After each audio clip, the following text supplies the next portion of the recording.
बिस्मिल्लाहिर्रहमानिर्रहीम। अस्सलाम वालेकुम व्यूअर्स, कैसे हैं सब आप। आज मैं आपके सामने एक और वीडियो के साथ आई हूँ।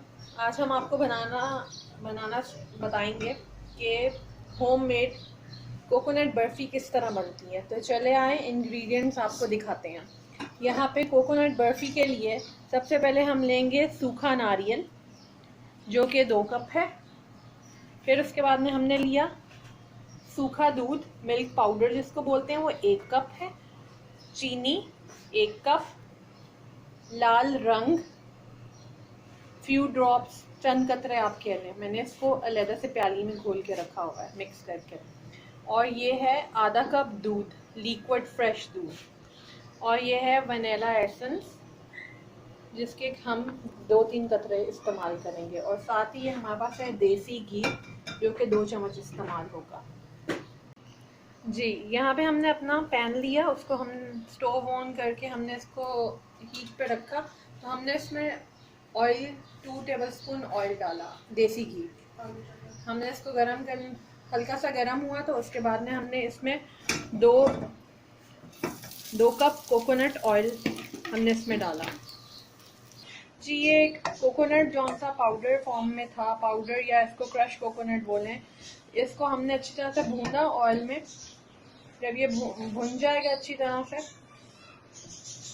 तो हम इसके अंदर अपनी चीनी डालेंगे। देखें, ये हमारी कोकोनट जौन सा वो रोस्ट हो गया है। तो अब जब रोस्ट होने के बाद हमने इसमें 1 कप चीनी डाली और इसको हम अच्छी तरह से मिक्स करेंगे। इसके बाद में हमने इसमें लिक्विड दूध डाला, जो कि आधा कप था।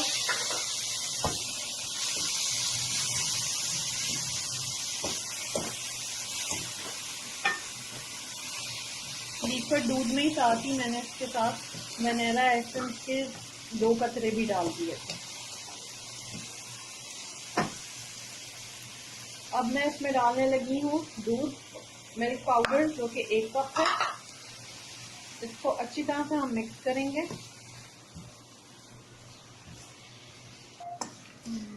जी व्यूअर्स, ये देखें, इस तरह सामने आई है बर्फी की।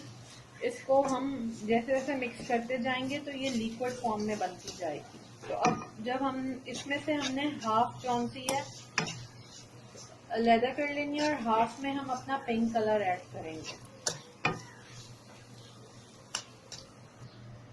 जी गाइस, जब इस तरह की फॉर्म में आपके पास लिक्विड फॉर्म में बर्फी भून जाए, तो मैं आपको ये बताना चाहूँगी कि अक्सर लोग अपने हिसाब से मीठे को पसंद करते हैं। तो कुछ लोग ज़्यादा मीठा पसंद करते हैं और कुछ कम मीठा पसंद करते हैं। तो जैसे कि हम लोग घर में अपने ज़्यादा मीठा यूज़ करते हैं, तो उस हिसाब से हम ज़्यादा डालते हैं। यानी कि जो मैंने आपको क्वांटिटी बताई है, हम उतना ही करते हैं। लेकिन आप अपने हिसाब से मीठे का अप एंड डाउन कर सकते हैं। तो ये हमारी इस तरह जब बन जाएगी तो हम स्टोव बंद कर देंगे और मैं इसको हाफ को दूसरे बाउल में निकाल कर उसमें कलर ऐड करूँगी। जी, ये देखिए, मैंने अपनी बर्फ़ी को 2 हिस्सों में डिवाइड कर लिया। इसको मैंने एक पैन में डालकर बटर पेपर लगाकर उसके ऊपर मैंने अपनी बर्फ़ी को लेयर किया। तो ये दूसरा जौन सा इसका हिस्सा है, इसमें मैं वो पिंक कलर की एडिशन कर रही हूँ। पूरा नहीं डलेगा, आप अपने हिसाब से डालेंगे। तो इसको अच्छी तरह से मिक्स करेंगे। आपकी अपनी मर्ज़ी, आप अगर कलर को ऐड करना चाहें तो करें, वरना नहीं। वरना आप वाइट कलर भी रख सकते हैं।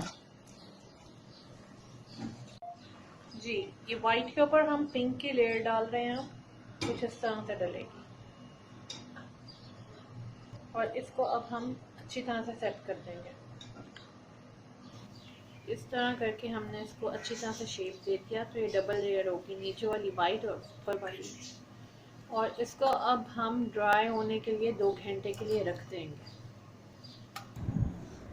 जी, जब हमने बर्फ़ी को 5 घंटे सेट करने के लिए रखा, 5 से 4 घंटे, तो उसके बाद में हमने इसको कट कर लिया नाइफ से और इस फॉर्म में हमारे पास बर्फ़ी आ गई। और ये इंतहाई मज़ेदार है और लजीज है, सीरियसली। लेकिन मैं आपको ये बात बता दूं कि ये बर्फ़ी अगर आप समझें कि ये हार्ड होएगी तो ये हार्ड नहीं होती है, सॉफ्ट ही रहती है। सीरियसली गाइस, आप इसको ट्राई करके देखिएगा और मुझे अपने रिव्यू बताइएगा। तो इसी के साथ मैं अपना वीडियो को ऑफ करती हूँ। अपना ख्याल रखिएगा। अल्लाह हाफ़िज़।